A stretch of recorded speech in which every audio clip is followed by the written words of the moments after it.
मैं कहानीकार नहीं जेब कतरा हूं। इस कहानी को लिखा है सादत हसन मंटो ने और इस कहानी को अपनी आवाज दी है शमीम खान ने। मेरी जिंदगी में तीन बड़ी घटनाएं घटी हैं। पहले मेरे जन्म की, दूसरी मेरी शादी की और तीसरी मेरे कहानीकार बन जाने की। लेखक के तौर पर राजनीति में मेरी कोई दिलचस्पी नहीं है। लीडरों और दवा फरोशों को मैं एक ही नजर से देखता हूँ। लीडर और दवा फरोश दोनों पेशे हैं। राजनीति से मुझे उतनी दिलचस्पी है जितनी गांधी जी को सिनेमा से थी। गांधी जी सिनेमा नहीं देखते थे और मैं अखबार नहीं पढ़ता। दरअसल हम दोनों गलती करते हैं। गांधी जी को फिल्में जरूर देखनी चाहिए थी और मुझे अखबार जरूर पढ़ने चाहिए। मुझसे अक्सर ये पूछा जाता है कि मैं कहानी कैसे लिखता हूँ। इसके जवाब में मैं कहूंगा कि अपने कमरे में सोफे पर बैठ जाता हूँ, कागज कलम लेता हूँ और बिस्मिल्लाह कहकर अपनी कहानी शुरू कर देता हूँ। मेरी तीनों बेटियां शोर मचा रही होती हैं। मैं उनसे बातें भी करता हूँ, उनके लड़ाई झगड़े का फैसला भी करता हूँ। कोई मिलने वाला आ जाए तो उसकी खातिरदारी भी करता हूँ, पर कहानी भी लिखता रहता हूँ। सच पूछिए तो मैं वैसे ही कहानी लिखता हूँ जैसे खाना खाता हूँ, नहाता हूँ, सिगरेट पीता हूँ और झक मारता हूँ।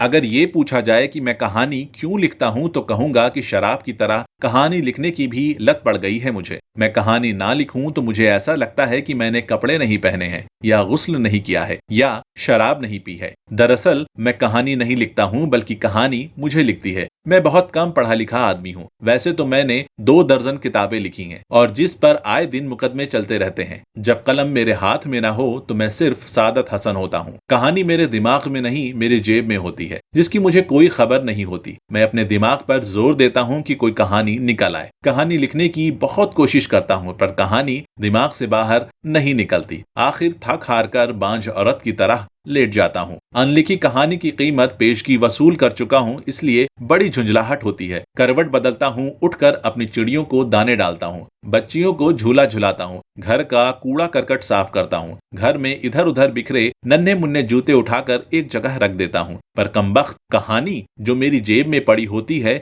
मेरे दिमाग में नहीं आती और मैं तिलमिलाता रहता हूँ। जब बहुत ही ज्यादा कोफ्त होती है तो गुसल खाने में चला जाता हूँ, पर वहां से भी कुछ नहीं मिलता। सुना है कि हर बड़ा आदमी गुसल खाने में सोचता है। मुझे अपने तजुर्बे से पता लगा है कि मैं बड़ा आदमी नहीं हूँ, पर हैरानी है कि फिर भी मैं हिंदुस्तान और पाकिस्तान का बहुत बड़ा अफसाना निगार हूँ। इस बारे में मैं यही कह सकता हूँ कि या तो मेरे आलोचकों को खुशफहमी है या फिर मैं उनकी आंखों में धूल झोंक रहा हूँ। ऐसे मौकों पर जब कहानी नहीं लिखी जाती तो कमी ये होती है कि मेरी बीवी मुझसे कहती है, आप सोचिए नहीं, कलम उठाइए और लिखना शुरू कर दीजिए। मैं उसके कहने पर लिखना शुरू कर देता हूँ। उस समय दिमाग बिल्कुल खाली होता है पर जेबें भरी हुई होती हैं। तब अपने आप ही कोई कहानी उछलकर बाहर आ जाती है। उस नुक्ते से मैं खुद को अफसाना निगार नहीं बल्कि जेब कतरा समझता हूँ, जो अपनी जेब खुद काटता है और लोगों के हवाले कर देता है। मैंने रेडियो के लिए जो नाटक लिखे वो रोटी के उस मसले की पैदावार हैं जो हर लेखक के सामने उस समय तक रहता है जब तक वो